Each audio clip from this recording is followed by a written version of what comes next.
विपक्ष में तो मौज ही मौज। प्रचार के समय आपने कहा था मुद्दे हल करेंगे, अब आप ये कह रहे हैं हम कहेंगे। नहीं, मुझे क्या पता था कि ये रातों रात नया मुद्दा खड़ा करेंगे। अब मजबूर हैं आप? मैं मजबूर हूँ अब उनकी तनकीद करने के लिए। जिस तरह मेरी चेयरमैनी चली गई, मैं इधर से बढ़ने आया था, वो रातों रात मामला गायब हो गया, मुझे पता नहीं चला। राम जी देख रहे हैं ऊपर से कि ये मेरे नाम से तो चल रहे हैं, पर मेरे साथ कोई इंसाफ नहीं कर रहे हैं। तो लोगों का क्या कहना, रातों रात बदल जाते हैं। मोदी के ज़माने में कुछ नहीं है, सब कुछ ठीक चल रहा है। इतनी बड़ी महंगाई है, सिर तोड़ महंगाई। 80 रुपये 100 रुपये किलो टमाटर, 150 रुपये किलो प्याज चला गया। तो ये पेट्रोल 100 रुपये लीटर पर पहुँच गया। पाकिस्तान की कोई धरती तो हमें मिली नहीं। चाइना वाले बड़ी मुश्किल से हमने निकाले हैं। किस बात पर ये वोट दे रहे हैं? गलत करने वाले को भी लोग वोट देते हैं। यहाँ मैं एक सीट बड़ी मुश्किल से बचा पाया हूँ, 5 उन्होंने गलत करने वाले, जिन्होंने टैक्सों की भरमार कर दी इधर पूरी, तो उनको वही जीत के आगे सारे। नमस्कार, आदाब, सत श्री अकाल दोस्तों, मैं हूं अंकित शर्मा और आप सभी का रियासी अपडेट्स में स्वागत है। डीडीसी रियासी के मेंबर बाबू जगजीवन लाल जी हमारे साथ हैं। करीब 2 महीने हो चुके हैं चुनाव हुए और अब इनसे पूछते हैं कि क्या क्या काम जो हैं जनता के इन्होंने अभी तक किए हैं। इसके अलावा भी कई सारे सवालात इनसे करेंगे। स्वागत है आपका रियासी अपडेट्स में। बहुत बहुत शुक्रिया सर। जानना चाहेंगे, करीब 2 महीने हो चुके हैं, क्या क्या ऐसे मसले हैं, मिसाइल हैं लोगों के जो आपने अभी तक हल करवाए हैं और करवाने की कोशिश कर रहे हैं? देखिए, बात तो ये है कि हमने हल्फ लिए, इसमें कोई शक नहीं। 2 महीने हो गए हैं। 2 महीने के अंदर एक मीटिंग हमारी डीसी रियासी मैडम की अध्यक्षता में हुई। उससे पहले हमारा चेयरमैन भी चुना गया और चेयरमैन भी उसमें मौजूद थे। अपने अपने इलाके की हर मेंबर ने कोशिश की है कि वो अपने मुश्किलात, मसाइल और मसाइब को उजागर करे। हमने यानी डिस्ट्रिक्ट डेवलपमेंट कमिश्नर के सामने वो सारे मुद्दे रखे। सबसे पहला मुद्दा तो हमने ये रखा कि जल्दी से जल्दी हमारा दफ्तर बनना चाहिए और बैठने की व्यवस्था होनी चाहिए और चेयरमैन और मेंबर्स की पावर्स आइडेंटिफाइड होनी चाहिए। पता चले कि एक डीडीसी की क्या पावर्स हैं, चेयरमैन के पास क्या पावर्स हैं और किस तरीके से हमने आगे बढ़ना है और उनका प्रोटोकॉल वगैरह क्या है। अभी तक तो उस सिलसिले में कोई पेश रफ्त हुई नहीं, ना मुझे कोई खबर मिली है। बहरहाल मैं डिप्टी कमिश्नर रियासी आपके माध्यम से ये दरख्वास्त करना चाहता हूँ कि जल्दी से जल्दी सरकार यानी बायज़िया करे कि एक मेंबर की क्या हैसियत है, उसकी क्या प्रोटोकॉल है और उसने किस तरह से आगे बढ़ना है। हमने अक्सर व बेशतर लोगों की मुश्किलात को उजागर किया, उभारा है और मुल्क की सतह पर, रियासती सतह पर और डिस्ट्रिक्ट लेवल पे और अपनी कॉन्स्टिट्यूंसी जहाँ से मैं जीत कर आया हूँ, उनकी मुश्किलात को मैंने उजागर किया और बेहतरीन तरीके से किया है। और मैंने कोशिश की है, मुलाज़मों से अपना राब्ता कायम किया है और बहुत सारे मुश्किलात और मसाइब जो हैं वो लोगों के दूर भी हुए हैं। खा वो पानी का मतलब था, खा रूरल डेवलपमेंट के मतलब था, खा वो RNB के मतलब था, PMGSY के मतलब था, जितने भी महकमा आते हैं, हार्टिकल्चर था, एग्रीकल्चर था, हमने हर मामले को थ्रेडवेयर डिस्कशन करके उनको लोगों को उनसे मुक्त करने की कोशिश की है मुश्किलात से। अब रहा सवाल के अचीवमेंट्स जो होती हैं वो ग्राउंड्स पे तब दिखने लगती हैं जब, अभी तो टेंडरिंग का सिस्टम है और टेंडरिंग शुरू हो गई है।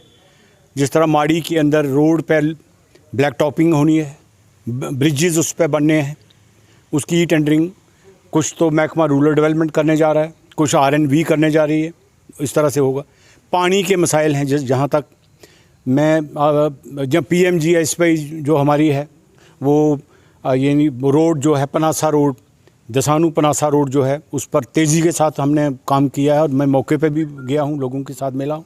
पानी का मसाइल थे, वहाँ पर 219 लाख रुपया सिर्फ पानी के लिए वहाँ रखा है। जो एक लिस्ट में आपको प्रोवाइड कर सकता हूँ कि हमने इतनी जल जीवन नल जो एक स्कीम है उसके तहत अभी वहाँ पर एक सड़क का काम भी तेज़ी के साथ शुरू किया हुआ है और पानी का काम भी वहाँ नई पाइपें लगेगी, नया सारा सिलसिला शुरू हो जाएगा, रेनोवेशन होगी उसकी। इसी तरह से करोड़ों रुपए जो हैं इस वक्त जिन्हें इस पर खर्चा होगा पानी की स्कीमों पर। अगार बलियाँ में कम से कम, अगार बलियाँ में मैं आपको बता सकता हूँ कि इस मिशन के तहत जल जीवन मिशन के तहत ही 836 करोड़ रुपया और 836 लाख रुपया या 837 लाख रुपया उस पर खर्च कर रहे हैं। ग्राम बरियोतिया में 693 लाख रुपया खर्च करने जा रहे हैं पानी की रेनोवेशन पे।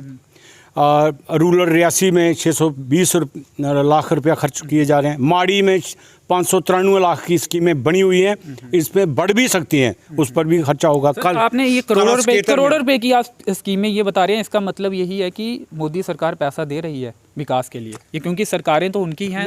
लेकिन इसमें हम सबसे बड़ी बात ये है कि जो एमएलए जो मिनिस्टर्स बनते हैं या जो डीडीसी काउंसलर्स बने हैं, हमें मुझे फ़ख्र हासिल है कि ये मेरे थ्रू ये सारी स्कीमें बनी हैं और मेरे थ्रू चलेंगी ये स्कीमें सारी।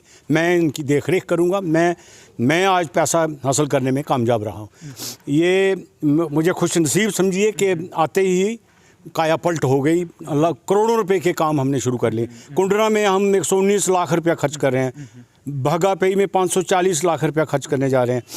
मैंने कहा ग्याला में 187 लाख रुपया खर्च करने जा रहे हैं। बस्ती में भी सर हमने खबर दिखाई थी, पानी की बेहद समस्या है। क्या आप ग्राम बरियोतिया से वो भी is a one part of the माड़ी, और उसका माड़ी में हम 593 लाख रुपया खर्च कर रहे हैं। माड़ी से बास्ती भी जुड़ेगी, ग्राम बरियोतिया से भी वो जुड़ेगी, पानी का सोर्स रहेगा। वादा करेंगे आप बास्ती की जो पानी की समस्या है वो खत्म? तो वो उनका जायज़ हक है, वो उनको मिलना चाहिए और मैं उसके लिए पूरी कोशिश करूँगा। क्यों नहीं मिलेगा उनको पानी? कितना वक्त लग जाएगा उसमें? अब तो यानी महकमा उस पर लग पड़ा है और जितना वक्त महकमा लगाएगा वही वक्त होगा और कोई। तो महंगाई की मार इस समय लोग झेल रहे हैं। जिस तरह से कांग्रेस ने भी प्रदर्शन किया कि पेट्रोल डीजल तुम आगे बढ़ो, सिलेंडर तुम्हारे साथ है, लेकिन एनसी कहीं नहीं दिख रही। जनता को इस समय उनकी जेब पर एक बार पड़ा हुआ है महंगाई का, लेकिन एनसी के कार्यकर्ता सड़क पर नहीं दिख रहे। देखिए, सड़क पर एनसी में जो लोग बैठे हैं पुराने लोग हैं जिन्होंने सरकारें देखी हैं, बनाई हैं और चलाई है। और जिस तरह आप मेरी मिसाल ले लीजिए, मैं एक मिनिस्टर रहा हूँ, एमएलए रहा हूँ, मुझे मालूम है कि किस वक्त क्या करना है। मैं ड्राइवर रहा हूँ, लोगों को चलाने वाला, तो मुझे पता है कि कहीं मैं ऐसी ड्राइविंग ना करूँ जिससे उनका एक्सीडेंट ही हो जाए। अलबत्ता मैं कंसर्न शो करता हूँ लोगों का कि भाई बेतहाशा महंगाई दिन बढ़ती जा रही है, उस पर कोई कंट्रोल नहीं है। 20 लाख हज़ार करोड़ रुपए का तो सिर्फ पिछले 15-20 दिनों में पेट्रोल की कीमतें बढ़ गई हैं। जबकि अगर 1 लाख करोड़ रुपया हमारे पास हो तो रियासत हम इसकी काया पलट हो सकती है। लेकिन दे रहे हैं, हम सेस दे रहे हैं, पेट्रोल पे और डीजल पे कीमतें दे रहे हैं। टोल प्लाजा पे हमारे से वसूली डबल कर दी है उन्होंने, 540 के 560 कर दिया है। मतलब बेतहाशा हो रहा है और आई शो माई कंसर्न। और उसका रास्ता यही है कि सरकार को हम चेतावनी देते हैं, यानी विपक्ष का रोल निभाने के लिए मजबूर ना किया जाए। विपक्ष ये होता है कि वो सड़कों पे उतरे, आवाज़ उठाए। और तो आप रोल अदा नहीं कर रहे हैं। आप साफ तौर पे यही कह रहे हैं कि अदा मजबूर ना किया जाए। आप रोल अदा नहीं कर रहे हैं, आप मानते हैं? बिल्कुल, यही सवाल मेरा। बिल्कुल रोल अदा कर रहे हैं। ये this is a part of role. ये जो आपसे हम मुलाकात करके आपके माध्यम से सरकार को जो कहना, ये भी एक this is a part of the struggle which is on going. हम ये स्ट्रगल कर रहे हैं, इसके माध्यम से हम ये कह रहे हैं कि साहब आप सरकार संभले, नहीं तो लोग मजबूर होंगे। कल टोल प्लाजा के पास जाकर धरना देंगे, कल हम सड़कों पर जा कर के धरना देंगे। विपक्ष हैं हम बेशक, लेकिन जिम्मेदार विपक्ष हैं।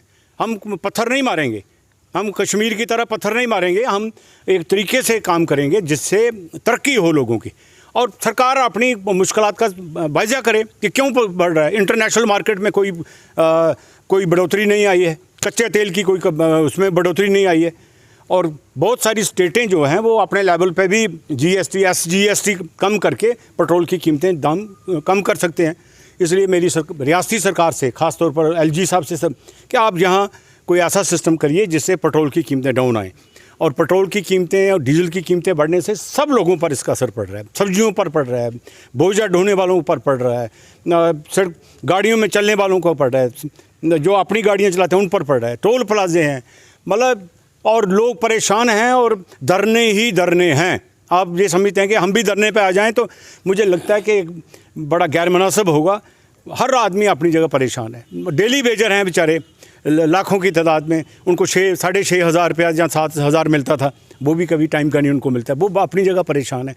मतलब मैं समझता हूँ कि आंगनबाड़ी वर्कर्स हैं, उनको तो कई कई साल कई कई महीने चले जाते हैं, उनको तनख्वाह नहीं मिलती है। आशा वर्कर्स हैं, उनको कुछ नहीं मिल रहा है। और मुलाजम हैं, वो अपनी जगह परेशान है। टैक्स पर टैक्स सरकार आयद करती जा रही है। और मैं ये समझ रहा हूँ कि ये एक बेहद यानी एक गैर मुनासिब हो रहा है। लोग परेशान हैं, महंगाई का और ज़्यादा वो नहीं झेल सकते हैं। महंगाई बहुत ख़तरनाक एक सिस्टम बन गया है, जिससे लोगों के ऊपर बहुत बड़ा असर पड़ रहा है। तो माइनिंग होनी चाहिए थी। माइनिंग में मुझे डीसी मैडम ने कहा, और मुझे कहा जा रहा है जी आपने कहा था 18 ब्लॉक और खुलने वाले हैं। मैंने अपनी तरफ से नहीं कहा था। मैडम मेरे 200 लोग आए थे यहाँ पर, उनके सामने मैडम ने कहा कि 18 ब्लॉक हम और खोलने जा रहे हैं। वही 2 ब्लॉक हैं, उन पर लोगों को खोलने जा रहे हैं। तो ये साल के बाद होगा, तो जनता तो साल एक परेशान रहेगी ना। आपने सवाल किया उनसे कि आपने वादा जो किया था क्यों नहीं खोले? हमने जिस दिन उन्होंने मीटिंग बुलाई थी, इंट्रोडक्टरी मीटिंग थी, हालांकि वो इंट्रोडक्टरी थी, लेकिन मैंने अपने मुद्दे तब वहाँ भी उठाए। यानी उस वहाँ की यानी वो जो प्रोसीडिंग्स हैं वो इस बात की गवाह हैं कि मैंने उस वक्त भी रेज़ किया कि माइनिंग को खोलिए, ये वक्त की पुकार है। और माइनिंग में वो रेट लाइए जो जम्मू में है, जो उधमपुर में है, या स्टेट में यूनिफॉर्म जो रेट्स हैं वो लगाइए। हमारा रेट भी ज़्यादा है और माइनिंग भी नहीं यहाँ होती है ठीक ढंग से। लोग बेहद परेशान हैं। मैडम को इसमें सोचना चाहिए, क्योंकि she is the controlling officer of the price control. तो प्राइस हमारी बहुत ज़्यादा अभी तक नहीं सुनी बात आपकी जो रेट का मामला अभी नहीं सुनी है, लेकिन मुझे ये आश्वासन दिया गया है कि थोड़ा सा वक्त दीजिए, हम इस पर गौर कर रहे हैं और यकीनन हम आपको इसके रिजल्ट्स देंगे। रेट भी कम होगा? रेट भी कम करने के लिए कहा है उन्होंने। अब नहीं करेंगे तो हम अपनी जगह फ्री हैं, फिर हम जो चाहेंगे जो दायरे में जो जो हमारी जो हम कर सकते हैं कानून के दायरे के अंदर, वो करेंगे हम। हमें तो प्रोटेस्ट करना है, फिर उसके लिए हमें तो आगे बढ़ना है लोगों को लेकर के। अनएम्प्लॉयमेंट है, अनएम्प्लॉयमेंट की कोई सरकार की तरफ से कोई नहीं है। इतनी बड़ी कंपनियां जहां पर आई हुई हैं, अब मैं ये समझता था कि कंपनीज हमारे लोगों को एडजस्ट करें लोकल लेवल पे। तो मैं तो अभी नया आया हूँ, इस सिस्टम को समझ रहा हूँ। मैं 2 महीने हो गए हैं पंचायती राज सिस्टम में। मैं मिनिस्टर जरूर रहा हूँ, हमें ऊपर से देखते रहे।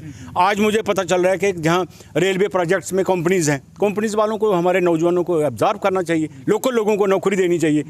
और उसके लिए भी अगर हमें प्रदर्शन करना पड़ेंगे वो हम करेंगे। और मेरी गुजारिश रहेगी एडमिनिस्ट्रेशन से कि एक ऐसा माहौल पैदा करें वो जिससे पूरा कंट्रोल यानी रहे और ठीक ढंग से लोगों की मुश्किलात दूर हो। जब आपने शपथ ग्रहण की थी तो तब आपको एक बुकलेट भी दी गई थी। क्या उसमें आपकी जो पावर्स है वो आइडेंटिफाई नहीं की गई हैं कि आपको क्या क्या पावर्स रहेंगी, क्या क्या काम आप करवा सकते हैं?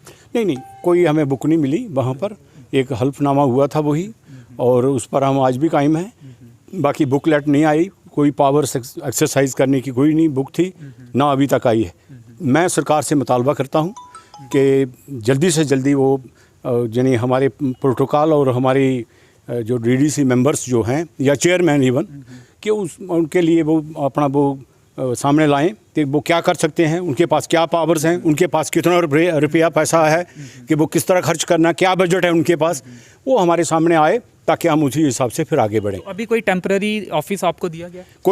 कोई नहीं दिया गया।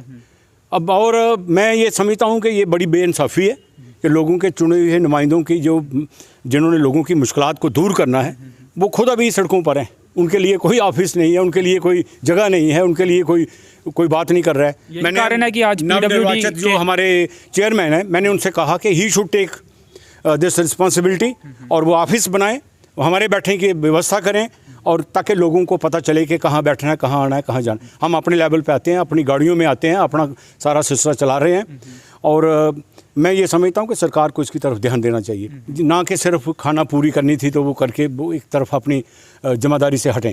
वो अच्छी बात नहीं होगी, ये गैर जमहूरी बात होगी। जमहूरियत में जिस आदमी को जो पोजीशन है उसका उन्होंने वाज़ह करना चाहिए और क्या पावर्स हैं।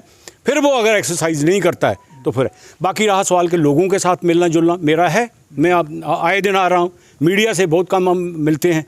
अभी मिलते भी इसलिए कम है क्योंकि अब अचीवमेंट्स तो सामने आनी चाहिए।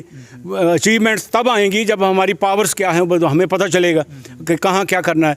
हमें अब मैं जी, जब चुनाव आप लड़ते हैं तो तब तमाम वादे कर दिए जाते हैं, तब ये बात नहीं की जाती कि क्या हमारी जितनी पावर्स होंगी उसी हिसाब से काम किया जाएगा या देखा जाएगा कि क्या क्या पावर्स है। तब तो कई वादे आपके द्वारा किए गए थे, तो अब वादा पूरा करने का जब समय आता है तो तब पावर्स का हवाला दे दिया। बिल्कुल बिल्कुल, पावर्स हमने वायदे ज़रूर किए हैं लोगों के साथ और वायदे मैं निभा भी रहा हूँ।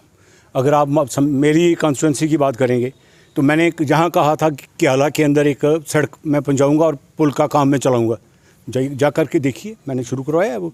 यानी मैं सेक्रेटरीट लेवल पर जा कर के प्रिंसिपल सेक्रेटरी RNB से बात करके मैंने पैसा लाया और टेंडर्स उसके हो रहे हैं। और मैंने कहा है कि इस रोड को ग्याला से सिरला तक जाकर इसको जोड़ो, सिरला के साथ जोड़ दिया जाए। इसी तरह वाटर सप्लाई स्कीम जो थी इसकी सिरला बागा की, उसके लिए अभी मेरी बात चल रही थी यहाँ कि इसको चालू किया जाए। इसी तरह सीला के अंदर या पनासा के अंदर रोड्स की बात मैंने जो कही है, भागा से वो जो जरानू रोड जो है उसके लिए मैंने बात की है। और अगार बलिया में पानी की सख्त किल्लत थी और नवाबाद की सड़क का बनना ज़रूरी था, तो नवाबाद के अंदर भी मैंने एक प्रोजेक्ट बना के दिया है इसको अपने प्रिंसिपल सेक्रेटरी। लोगों को जो समस्याएं हैं किस तरह से आपसे संपर्क कर सकते हैं, क्योंकि आपने कहा दफ्तर तो इस समय है नहीं, कहाँ आपसे मिल सकते हैं लोग यहाँ आपके कार्यकर्ताओं से? मैं मेहरबानी समझता हूँ डाक बंगले वालों की कि वो बेचारे हमें मौका देते हैं, यहाँ हम बैठते हैं और लोगों को मैंने टाइम दिया होता है। This is the only place where we meet together. यहाँ लोग भी आ जाते हैं, आप देख रहे हो कुर्सियाँ पड़ी हुई हैं, टेबल लगा हुआ है और मुलाजिम बेचारे, मैं उनका भी मशकूर हूँ कि उनको हम बुलाते हैं। इसका भी एक ऑर्डर निकलना चाहिए, यानी जिस तरह उन्होंने मैडम ने चेयरमैन का ऑर्डर निकाला कि फलाने फलाने उसको असिस्ट करेंगे चेयरमैन को, तो why not in his constituency, यानी एक मेंबर की कॉन्स्टिट्यूंसी के अंदर क्यों नहीं मुलाजिम उसको असिस्ट करेंगे। ये तो अपना ज़ाती रसूख के साथ अफसरों के साथ हम बातचीत चला रहे हैं। ये सरकार की तरफ से एक आदेश आना चाहिए कि भाई जहाँ उनकी ज़रूरत पड़े वहाँ जाओ, उनके साथ असिस्ट करो और लोगों के काम लेके आगे बढ़ो। तो ये अभी मुझे लगता है कि बेरार अभी जिसको कहते हैं ना कि ये ऐसे ही सिलसिला चल रहा है और ये सिलसिला ज़्यादा देर नहीं चलेगा, क्योंकि आफ्टर ऑल आई में इलेक्टेड मेंबर और मुझे अपने राइट्स लेने के लिए अगर लड़ना पड़ेगा। अभी तो पंच सरपंच लड़ रहे हैं बेचारे, उनको भी कुछ नहीं मिला। BDC के मेंबर रो रहे हैं कि हमें कुछ नहीं मिल रहा है। बड़ी मुश्किल से मैंने वो आवाज़ उठाई थी कि BDC वालों को जो CDF वगैरह या कुछ उन्होंने कहा था बैक टू विलेज में कुछ पैसे देंगे, अभी बड़ी मुश्किल से वो पैसे कमी आ रहे हैं, तो उनकी हम टेंडर्स कर रहे हैं, ई-टेंडरिंग शुरू हुई है। तो मुझे लगता है कि सरकार संजीदगी के साथ गौर करे। मैं एक गैर जिम्मेदार विपक्ष नहीं हूँ, मैं जिम्मेदारी से आगे बढ़ना चाहता हूँ, लेकिन मैं चाहता हूँ कि ये पहले हमें उस नौबत तक ना ले जाएं जिसमें चुनाव करवाने के लिए तो धन्यवाद करेंगे ना सरकार का, क्योंकि तीनों टियर अब कंप्लीट हो गया। अब पावरों के लिए आपकी लड़ाई जारी है, संघर्ष जारी है, धन्यवाद तो करेंगे ना। नहीं, चुनाव तो ठीक है, चुनाव तो क्योंकि आपकी सरकारों में नहीं हुआ, आपकी सरकारों में नहीं हुआ। नहीं, चुनाव जो था ये एक 73rd 74th अमेंडमेंट किसी का देन नहीं है। गली से लेकर बिल्डिंग तक का उद्घाटन MLA ही किया करते थे और सत्ता को अपनी मुट्ठी में रखना चाहते थे। अब 3 टियर लागू हुआ है तो हमारे ज़माने में भी पंचायती राज था, लेकिन जिस 73rd और 74th अमेंडमेंट, वो मैं मुबारक देता हूँ इस सरकार को, जो सही बात है वो सही माननी चाहिए। तो अब इसको मजबूत करें ना, वो सिर्फ चुनाव कराना बड़ी बात नहीं है। चुनाव हमने संपन्न किए खुश सलूबी के साथ, हमने ये चाहा कि पंचायती राज कायम हो। अगर हुआ है तो उसको मजबूत तो करो, और बातों से नहीं होगा ये। इसके लिए फंड्स लाना पड़ेंगे, इसके लिए पावर्स देना पड़ेंगी, इसके लिए फराख दिली से आगे बढ़ना पड़ेगा। मेरी गुजारिश रहेगी सरकार से कि वो अगर उन्होंने चुनाव कराए हैं तो इनको संपन्न करें, इनको मजबूत करें, इन आधारों को मजबूत करें, उसको पावर्स दें, इनका जो भी सिस्टम आपने कायम करना है वो करके, ताकि हम भी लोगों के सामने छाती तान कर निकल सकें। डॉक्टर फारूक अब्दुल्ला ने डिलिमिटेशन की मीटिंग में जाने से इनकार किया है, कुछ ऐसी खबरें हमने देखी हैं। आपका क्या उसमें पक्ष है कि मीटिंग में हिस्सा लेना चाहिए ताकि जल्द से जल्द असेंबली इलेक्शन हो सके? मुझे नहीं मालूम है ये अब उनकी बड़े लोगों की क्या बात है ऊपर, लेकिन आपकी to me which I feel as an individual, तो उनको लेना चाहिए इसमें हिस्सा। और 226 में तो वो खुद माने हैं, मैं भी उसमें था। हमने कॉन्स्टिट्यूशनल अमेंडमेंट की थी, मैंने खुद कहा था कि 226 में हम, लेकिन जम्मू के साथ अन्याय तो नहीं, अन्याय क्यों? आप भी वहाँ थे, आप यहाँ के थे, जम्मू के थे, तो 2026 तक ये डिलिमिटेशन वाला क्यों नहीं हो सकता था? ये फैसला आपने क्यों किया? वो इसलिए किया था क्योंकि पूरे देश के अंदर 226 में डिलिमिटेशन होनी है, वो पार्लियामेंट की भी होगी, उसके साथ हमारी भी होनी थी। इन्होंने 5 साल पहले की है, नो डाउट, इनका अच्छा स्टेप है, मैं आई अप्रिशिएट। लेकिन एक बात मेरी मान लीजिए कि 2011 की सेंसिस पे ये कर रहे हैं ये, तो मेरा विरोध है कड़ा कि 2021 की सेंसिस पर होनी चाहिए डिलिमिटेशन। तो शेड्यूल्ड कास्ट के लिए 10 सीटें बनती और शेड्यूल ट्राइब की अगर नया कॉन्स्टिट्यूशन डॉक्टर अम्बेडकर का जो लागू हो रहा है उसके मुताबिक आज 12 सीटें गुजर बकरवाल तबके की होती, तो इन्होंने 2011 पे इत्तेफाक कर लिया। अगर ये आपके नेता मीटिंग में हिस्सा नहीं ले रहे तो फिर तो भाजपा अपनी चलाएगी ना, अगर मीटिंग में हिस्सा नहीं लेंगे। देखिए सरकार भाजपा की है, वो मेरी बात मान के नहीं वो चलेंगे, जो उनको अच्छा लगेगा वही करेंगे। अगर वो कर रहे हैं तो करें। उन्होंने 73rd और 74th अमेंडमेंट लाई, उन्होंने कहा जी जिसने लड़नी है इलेक्शन लड़ो, जिसने नहीं लड़नी है, तो मेरी पार्टी ने इलेक्शन नहीं लड़ी, हमने लड़ी ना वो इलेक्शन। अगर ये पंचायत की नहीं लड़ी, पंचायत की उस वक्त ये 73rd अमेंडमेंट नहीं थी लागू उस वक्त, पंचायत तो हमारे वक्त में भी होती थी। ये जो डीडीसी और ये जो चेयरमैन वगैरह बने वो बाद में हुई है, तो उन्होंने कर लिया फैसला, तो हमने उसमें पार्टिसिपेट किया है, तो इसमें बुरी बात क्या है। We are all Indians, we are all Hindustani है सब, हमने सबने मिल के चलना है आगे, देश को मजबूत करना है, रियासत को मजबूत करना है। दुश्मन हमारे वो हैं चाइना और पाकिस्तान, उनके साथ लड़ना है, तो उसके लिए तो मेरी भी ज़रूरत है मोदी को, जनाब मोदी साहब को, प्राइम मिनिस्टर साहब को, फारूक अब्दुल्ला की भी है। अब फारूक अब्दुल्ला कल कह रहा था कि पाकिस्तान के साथ बात करो, आपने चाइना के साथ बात की, अच्छी बात की, हमने सराहना की उसकी। चाइना के साथ बात की, चाइना की फौजें चली गई पीछे। अब कितना सच है कितना झूठ है वो तो भाजपा वाले जानते हैं इस वक्त, वो राजनाथ सिंह जानते हैं, लेकिन पाकिस्तान के साथ भी बात करो ताकि जो हमारे बॉर्डर पर लोग जो बसे हुए लोग हैं उनके ऊपर गोलियां बरसती हैं रोज़, उनके साथ बातचीत हो, वो भी जाएँ अपनी अपनी जगह कायम। अमन होगा तो तरक्की होगी। अब आप एक तरफ से तरक्की चाहते हो, एक तरफ से आप यानी तमीर तरक्की की बातें करते हो, तो दूसरी तरफ से बदअमनी में कैसे होगी, वो नामुमकिन है। चलिए, चेयरपर्सन की इलेक्शन से पहले जब आप अंदर जा रहे थे, आपको पार्टी ने इस पोस्ट के लिए नामित किया था, तो आपने उम्मीद जताई थी कि आप जीतेंगे, लेकिन हार गए, क्या मलाल है? और फिर उसके बाद चेयरमैन के साथ आप डांस करते हुए भी दिखे पनासा में, तो यही खूबसूरती है हिंदुस्तान की जमहूरियत में। लेकिन वर्कर्स लड़ते रहते हैं और बहसें करते रहते हैं, लेकिन आप डांस करते। मैं लड़ा इलेक्शन, इसमें कोई शक नहीं। मेरे 3 मेंबर थे, मेरे 5 हो गए, मैंने 2 बढ़ाए हैं, कम नहीं किए हैं। सोशल मीडिया में आपके कार्यकर्ता एक दूसरे से लड़ते रहते हैं और आप तो डांस करते हैं, तो वर्करों को भी समझाए ना कि इस तरह से बहस नहीं करनी है, झगड़े नहीं करने। नहीं, वो विचारधारा की लड़ाई है, विचारधाराओं में लड़ाई चलती है, वो चलती रहेगी। उनकी अपनी विचारधारा है, हमारी अपनी विचारधारा है, वो टकराव उनका होता है। लेकिन एज ए मौलवी और एक पवन जो 2 हैं, इनकी आपस में क्या लड़ाई है, ये तो ठीक चलेंगे। बोर्ड अपनी अपनी जगह है, बोर्ड उन्होंने अपने बंदे को जिताना है, उन्होंने अपनी आइडियोलॉजी कायम रखनी है, यही खूबसूरती है हिंदुस्तान की जमहूरियत में। चेयरमैन के लिए 9 वोट पड़े थे, क्या लगता है कि 2 वोट किसके पड़े? मैं नहीं इस कॉन्फिडेंशियल थे वो सारे, उसके बारे में मैं कुछ नहीं बताऊंगा ना, मुझे पता है, लेकिन मुझे इतना पता था कि मेरे पास 7 वोट थे, उसमें से 2 निकले हैं। वो कौन निकले हैं वो अल्लाह जानता है, ईश्वर जानता है, परमात्मा जानता है, या फिर वो लोग जानते हैं जिन्होंने नहीं दिए, लेकिन मेरे साथ धोखा हुआ। और फिर मैं 7 पे था, टास्क से आगे चलना था, इसलिए तो मैं खड़ा हुआ। तो टास्क वो भी जीत सकते थे। हाँ, टास्क वो जीत जाते, वो अच्छी बात थी। तो चलिए, अंत में आपको क्या लगता है कि जिला रियासी का, आपने ये कहा था कि आप पूरे रियासी के मेंबर हैं, डीडीसी मेंबर हैं, क्योंकि आप हेडक्वार्टर से जीते हैं, तो जिले के या फिर अपनी कॉन्स्टिट्यूएंसी के ऐसे कौन से बड़े मुद्दे लगते हैं जिन्हें तत्काल हल करने की ज़रूरत है? देखिए, सबसे बड़े मसले तो एक तो अनएम्प्लॉयमेंट है, सबसे बड़ा मसला इस वक्त है। नौजवान जो हैं वो बेकार हैं और परेशान। मैं यहाँ की बात करूँगा, रेलवे और भाजपा वालों ने वायदा किया था कि साहब 2 करोड़ नौकरियां हर साल हम देंगे। 5 मेंबर जीते हैं भाजपा वालों के, और खिंचाई सिर्फ जगजीवन लाल की होती है, एक जो जीता है एनसी से, 5 वो जीते हैं, तो कोई उनको नहीं पूछता है। अब unemployment is the major issue now for the young man.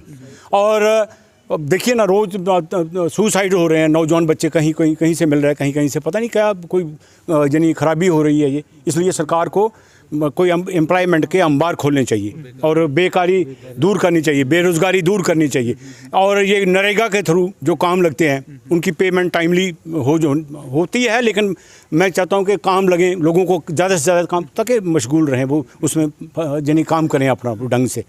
और इसी तरह से मेजर इशू तो इस वक्त मैं समझता हूँ ये है, जो 2 करोड़ नौकरियां कहने वाले जो थे, बाद में नौकरी ढूंढी नहीं मिली लोगों को, वो भी एक परेशानी का बायस बन गया।